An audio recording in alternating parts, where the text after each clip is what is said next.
I stick to the plan. I think I'll turn into a lava man. I think I'll turn into a lava man. Hey guys, welcome back to Rush the Fort. We're still attacking Metroid Fusion. And let's go find some, oh no, space pirate X-parasites. Oh dang. Yeah. You know it's really cool that they look similar to in the GameCube edition age. Yeah, that game studio, they changed the design a bit for the space pirates, but it's still generally the same. But aren't these like Parasite version? Yeah. So there was like some room for changing. Yeah, and the space pirates were also in like past Metroid games. Yeah. Like, they've been here since the very first one. So weird that like it's almost like a weird thing. It's like this is a species of pirate. It's not like like the species is space pirates. Yeah, it's not weird just that they didn't make it like how most sci-fi-esque thing goes. These are the outlaws of space, and it's like this mixture of species that are like wonky and weird. And also, one cool thing they did in this game, as opposed to previous games, you can freaking grab onto stuff. And how does she grip on with the gun? I don't know. It doesn't really make sense when you think about it. Yeah, she probably has some weird like one of those mech hands. Yeah. And also, it's not just one of those gimmicks where, like, hey, you can do this now. It's actually, like, an integral part of the gameplay. Yeah, it's not like, there are... Okay, oh, you're freeing up the ventilation system. Yeah, and I think funny. That was the last one, maybe? It's funny that they don't just break those vents. They're like, let's clog up the fans. Yeah. It's like, that's not really thinking ahead. But then again, it's a parasite, so it's like, first solution is the good one. If I get it solved now, it's solved. There's one more. And yeah, this kind of thing, that was, like, they put that in before the first boss, even. So it's like, these are things about the game that are going to take place a lot, and they're not going to be like, the first level, hardly anything, you just walk and jump. Yeah. And shoot the lemons. Shoot lemons. I'm going to call these orange slices. They look like slices. Yeah, kind of. Whoa. They go by so quickly, though. Yeah, you can see, like, the shadows in the background. Oh. That's, like, where they hang out before the X-parasites come by and, like, respawn them. Weird. That's it is weird. Weird, actually. This should be dead. It does. It looks pretty cool though. It's like, hey, there's more than one plane here. Yeah, it's not just like 2 dimensions. Yeah. I really like when 2-dimensional games do that. They sort of just don't ignore the fact that this is a story of just. Gosh. Dang. Entrepreneur. Dang. Rather than shoot and let her shoot me. Just go right at it! Right, that's probably not I'm doing terrible right now. Just shoot up. Yeah, but I'm out of missiles now. Oh, okay. He's gonna jump. Nope. Oh. Alright, made it. Wow. Cool. Yeah, I think the Let's Play curse has hit me slightly on this playthrough because, like, usually when I'm playing this game, I'm doing it by myself silently. Oh yeah, it's just and like I'm able to focus a lot more. But now I'm like doing commentary and it's a little harder to focus. Yeah, that's what a lot of people say. It's like, we're trying to actually do this game good, some say. And actually I'm just directly referencing Game Grumps as I'm trying to nonchalantly. Yeah. But yeah, it's just like commentary and gameplay don't mix all that well. Yeah. Because, you gotta focus on 2 things at once. Try and actually progress in the game so that you have more to talk about. Oh, boss. I like how they're always facing you as if they know where to go. Save room. I guess they wouldn't expect anything to come from the empty room. Yeah. So good. These little like atomic waves that go around you. Yeah, it looks really nice. And also you can see like the guys in the background. Oh, that's cool. He's like popped up and all that. Yep. They look kind of like frogs. Yeah, like little Pikmin-y frogs. Yeah.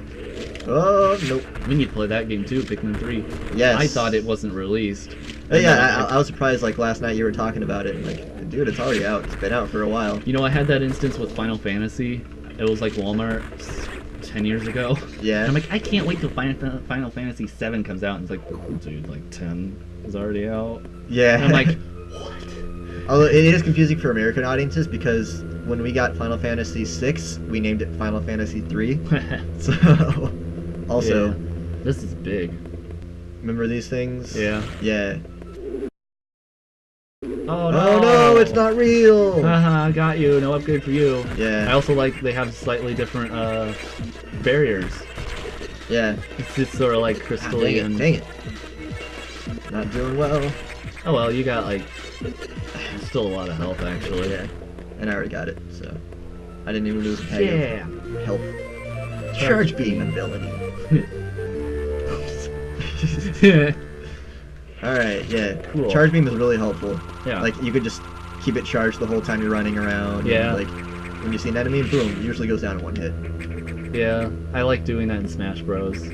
Yeah. That's probably my most experience with knowing how to play Samus. Is like, and that's also a cool feature too that Smash Bros was able to do, is they teach you the mechanics of a character. Yeah. In a different game. Especially Kirby, although since Kirby was made by the same guy. Yeah.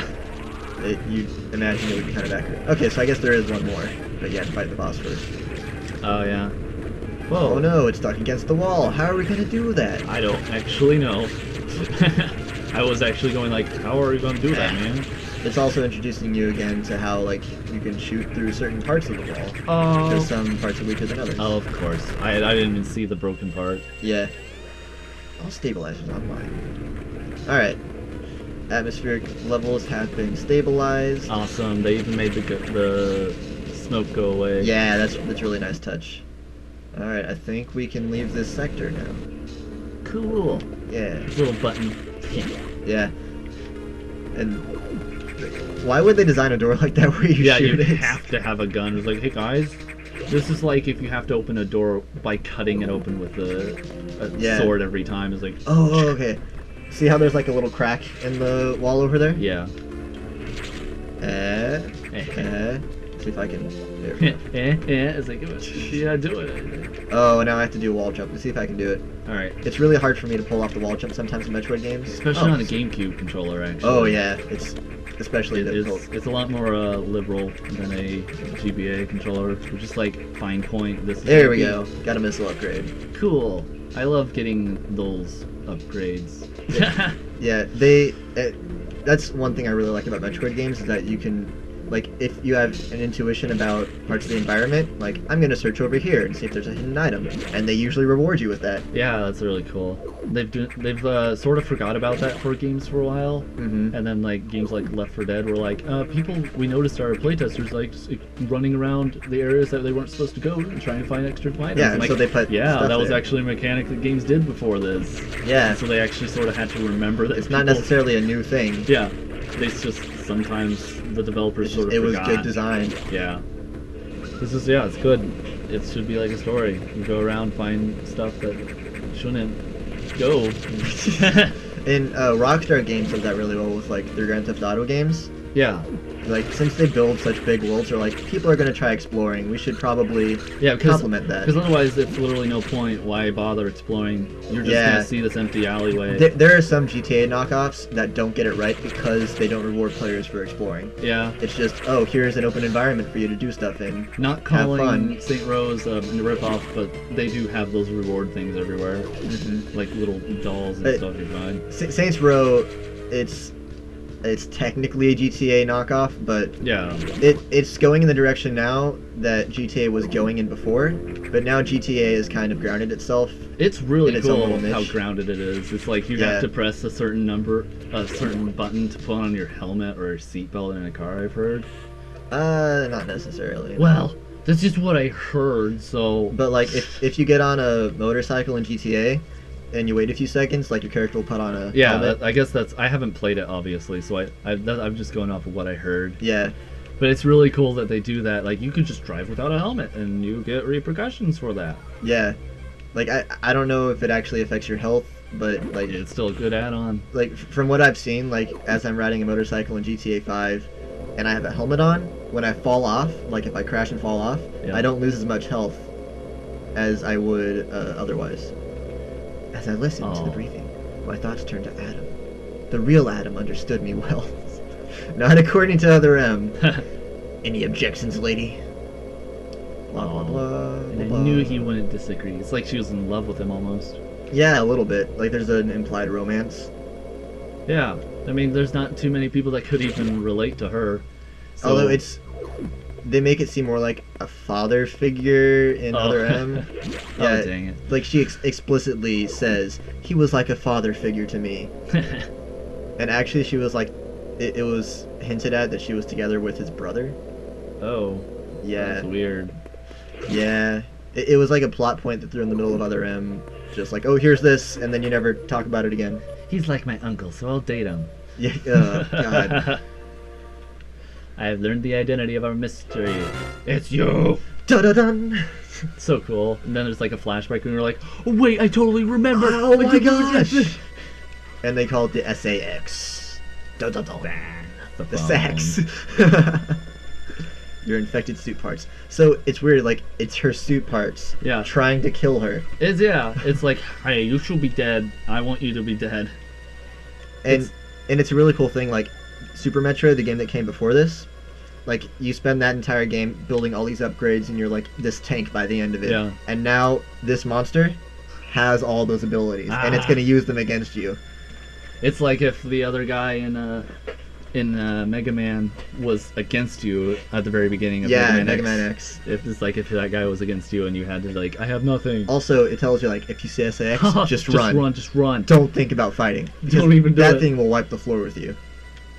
Oh dang. Yeah. Well, wait, what? She just randomly went, oh, and by the way, you're not going to be very warm right now in your suit. So you're very vulnerable to cold environments. What they're saying is that Metroids, their one weakness is ice. Oh, so it's like you're basically a Metroid right now. Yeah, she's part Metroid now, and that Samus X... No, they emphasize it again. If you see it, just run. They put it in their special text. They can't bold it because, I mean, there's not much. Yeah, and... Just run. The SAX has the Ice Beam, which is used to kill Metroids. Yeah. And now you're part Metroid. Dang. That's... Yeah. It's a really cool dynamic, and that's part of the reason why I love this game so much. For safety rods is not marked on the map, so you're gonna have to find it out on your own. Yeah. And we'll find it out on our own on the next episode. See you guys next time. Bye.